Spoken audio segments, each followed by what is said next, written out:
ഞാനൊരു ചെറിയ ഫാമിലിയിൽ ജീവിക്കുന്ന ആളാണ്. കൂലിപ്പണി എടുത്താണ് ഞാൻ കുടുംബം പോറ്റുന്നത്. പിന്നെ കുറച്ച് കൃഷിയുണ്ട്. അതിൽ നിന്നുള്ള വരുമാനം ഞങ്ങൾ സന്തോഷമായിട്ട് പോകുന്നു. മക്കളെ ദൈവം തരുന്നതാണ്. മക്കൾ ഒരു ആളുള്ളെങ്കിലും 4 ആളുള്ളെങ്കിലും കെയറിങ്ങും സംരക്ഷണമൊക്കെ വലിയ വ്യത്യാസമൊന്നുമില്ല. സാമ്പത്തികമായിട്ട് നമ്മൾ ഉയർന്ന രീതിയിൽ ചിന്തിക്കാതിരുന്നാൽ തന്നെ നമ്മുടെ ഉള്ള സൗകര്യങ്ങൾ വെച്ച് കുട്ടികളെ വളർത്താനായിട്ട് വലിയ ബുദ്ധിമുട്ടൊന്നും തോന്നിയിട്ടില്ല. സമ്പാദ്യം ഇല്ലെങ്കിലും നമുക്ക് അന്നത്തെ കാര്യങ്ങൾ നടന്നു പോകാൻ വേണ്ടിയിട്ടാണ് നമ്മൾ പ്രാർത്ഥിക്കുന്നതും. അത് ഭംഗിയായിട്ട് നടന്നു പോകും. അതിൽ വിഷമിക്കാനൊന്നുമില്ല. എല്ലാം ദൈവം സംരക്ഷിച്ച് പരിപാലിച്ച് നയിക്കുന്നുണ്ട്. ഞങ്ങളുടെ ജീവിതത്തിൽ അങ്ങനെയാണ് തോന്നുന്നത്. ഞങ്ങൾക്ക് ടെൻഷനൊന്നുമില്ല. ഇനിയും മക്കളുണ്ടാവണമെന്നാണ് ഞങ്ങളുടെ ആഗ്രഹം. എത്ര മക്കളുണ്ടായാലും വളർത്താവുന്ന ഒരു കോൺഫിഡൻസ് ഉണ്ട് ഞങ്ങൾക്ക്. ചേട്ടൻ പറഞ്ഞതുപോലെ തന്നെ സാമ്പത്തികം അത്ര നമുക്കൊരു ഭാരമായിട്ട് തോന്നുന്നില്ല. നമുക്ക് കൂടുതൽ മക്കൾ സ്വീകരിക്കും തോറും ഞങ്ങൾക്കുടെ ജീവിതത്തിലേക്ക് ഒരു തടസ്സവും സാമ്പത്തികമായ ഒരു ബുദ്ധിമുട്ടും ഇതുവരെ കടന്നു വന്നിട്ടില്ല. ഇത്തിരി ബുദ്ധിമുട്ട് എന്തെങ്കിലും വന്നാൽ തന്നെ അത് ആ ദിവസങ്ങളിൽ തന്നെ എങ്ങനെയെങ്കിലും മാറിപ്പോവാനുള്ളൊരു വഴി ദൈവം ഞങ്ങൾക്ക് തന്നിട്ടുണ്ട്. ഇതുവരെ അങ്ങനെ സാമ്പത്തികമായ ബുദ്ധിമുട്ടിൻ്റെ പേരിൽ വിഷമിച്ചിരിക്കേണ്ട ഒരു അവസ്ഥ ഞങ്ങൾക്ക് ഇതുവരെ കടന്നു വന്നിട്ടില്ല.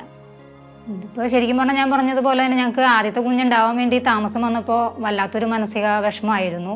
അപ്പോഴും ചേട്ടനോട് പറയുമായിരുന്നു, അത് സാരമില്ല, നമുക്ക് ശരിയാവും, പ്രാർത്ഥിക്കുക. ഞങ്ങളപ്പോൾ ആ സമയത്തൊക്കെ കൂടുതലായിട്ട് ചേട്ടൻ ജാഗരണ പ്രാർത്ഥനയ്ക്കൊക്കെ ഡിവൈനിലൊക്കെ പോകാറുണ്ടായിരുന്നു, പോട്ടയിലൊക്കെ. അപ്പോൾ കുറച്ച് കഴിഞ്ഞപ്പോൾ ഞാനും പോയി തുടങ്ങി ചേട്ടൻ്റെ കൂടെ.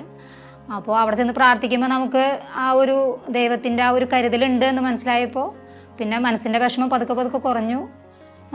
ദൈവത്തോട് കൂടുതൽ അടുക്കാനും, ഞാൻ വിവാഹത്തിന് മുമ്പ് സാധാരണ ഒരു ഞായറാഴ്ചയൊക്കെ പള്ളിയിൽ പോവുക എന്നുള്ളൊരു മനോഭാവം മാത്രമേ ഉണ്ടായിരുന്നുള്ളൂ. പക്ഷേ വിവാഹത്തിന് ശേഷമാണ് ഇവിടെ നമ്മുടെ ചിറ്റൂർ ധ്യാന കേന്ദ്രത്തിലാണ് ഞാൻ ആദ്യമായിട്ട് വിവാഹത്തിന് ശേഷമാണ് ഒരു ധ്യാനം കൂടാൻ പോകുന്നത്. അപ്പോൾ അതൊക്കെ ചേട്ടൻ്റെ കൂടെ കൂടിയതിന് ശേഷം കിട്ടിയൊരു അനുഗ്രഹമാണ്. അങ്ങനെ പോയി ധ്യാനമൊക്കെ കൂടി വന്നതിന് ശേഷമാണ് ഞങ്ങൾക്ക് പിന്നെ 4 മക്കളെ സ്വീകരിക്കാനുള്ള അനുഗ്രഹവും എല്ലാം ദൈവം തന്നത്.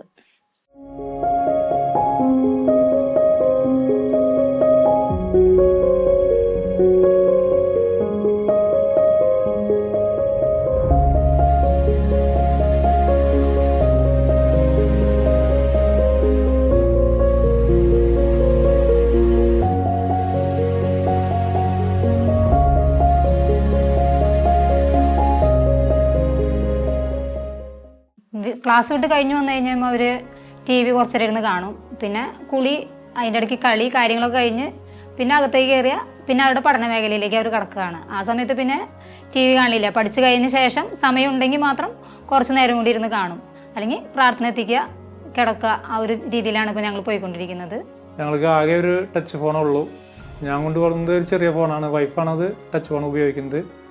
കുട്ടികളുടെ പഠനത്തിന് വേണ്ടിയാണ് മെയിനായിട്ട്. പിന്നെ ഞങ്ങൾ 1 ഡേ ക്ലാസ്സുകൾ, മൂത്ത മകന് ഓൺലൈൻ ക്ലാസ് കാണുന്നുണ്ടെങ്കിൽ CMI സഭ ഒരു കുട്ടികളെ വളർത്തിയെടുക്കാൻ വേണ്ടി ഉന്നത ശ്രേണിയിലേക്ക് ഉയർത്താൻ വേണ്ടിയിട്ട് അവനെ പ്രൊമോട്ട് ചെയ്ത് സ്കോളർഷിപ്പൊക്കെ മേടിച്ച കുട്ടിയാണ്. അവനെ വളർത്തിയെടുക്കാൻ വേണ്ടിയിട്ട് ഒരു ഓൺലൈൻ ക്ലാസ്സിൻ്റെ എല്ലാ ദിവസവും 1/2 മണിക്കൂർ അത് മാത്രമേ ഞങ്ങൾ അനുവദിച്ചിട്ടുള്ളൂ. പിന്നെ ചില കാർട്ടൂണുകളൊക്കെ ചില സമയത്ത് കാണാൻ അനുവാദമുണ്ട്. അത് ലിമിറ്റായിട്ടേ ഞങ്ങൾ ഉപയോഗിക്കുന്നുള്ളൂ. മതബോധനത്തിന് 4 ആളും പോകുന്നുണ്ട്. മുടങ്ങാതെ തന്നെ പോകാൻ ഞങ്ങൾ പരിശ്രമിക്കുന്നുണ്ട്. എന്തെങ്കിലും അസുഖങ്ങളുണ്ടെങ്കിൽ മാത്രമാണ് മതബോധനം മുടങ്ങാറുള്ളൂ. അതിപ്പോൾ എന്ത് പരിപാടിയാണെങ്കിലും മതബോധനം കഴിഞ്ഞ് കുർബാനയും പങ്കെടുത്തതിന് ശേഷം മാത്രമേ ഞങ്ങൾ പോകാറുള്ളൂ. ഇവനിപ്പോൾ എൻ്റെ വീട്ടിൽ തിരുനാളിന് പോവുകയാണെങ്കിൽ പോലും ഇവിടുത്തെ മതബോധനവും കുർബാനയും കഴിഞ്ഞതിന് ശേഷം മാത്രമേ ഞങ്ങൾ അങ്ങോട്ട് ചെല്ലാറുള്ളൂ. അങ്ങനെ വളരെ ഇതായിട്ട് തന്നെ നന്നായിട്ട് തന്നെ മതബോധനം മുടങ്ങാൻ ഞങ്ങൾ സമ്മതിക്കാറില്ല. ഒരുമിച്ചിരുന്ന് താഴെ ഇരുന്നാണ് എല്ലാവരും പ്രാർത്ഥിക്കുന്നത്. വചന വായന, ജപമാല, ഇതിന് ശേഷം സ്തുതിച്ചിട്ടുള്ള ഒരു പ്രാർത്ഥനയുണ്ട്. അത് കരിസ്മാറ്റിക് മൂവ്മെൻറ്റിൽ കൂടെ കിട്ടിയതാണ്.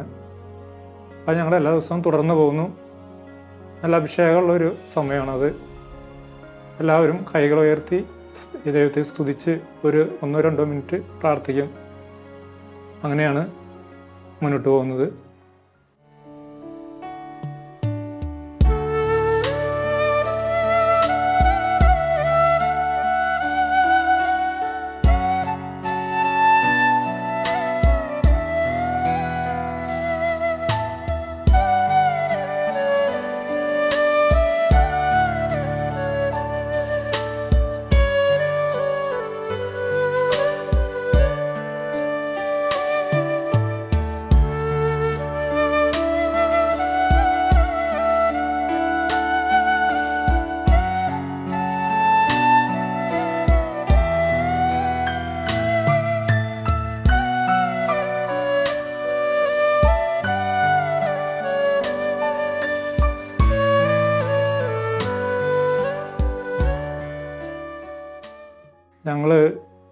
രാവിലെ എഴുന്നേറ്റ് പ്രാർത്ഥിക്കും.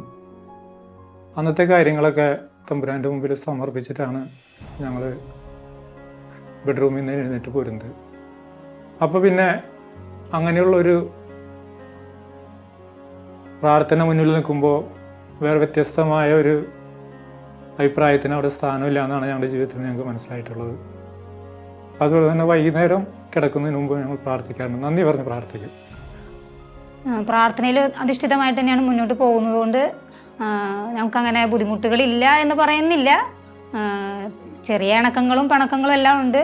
പിണങ്ങിക്കഴിഞ്ഞാലും അധികം താമസിയാതെ തന്നെ വേഗം തന്നെ അത് ഇണക്കത്തിലേക്ക് മാറ്റി അത് മുന്നോട്ട് കൊണ്ടുപോകുന്നുണ്ട്.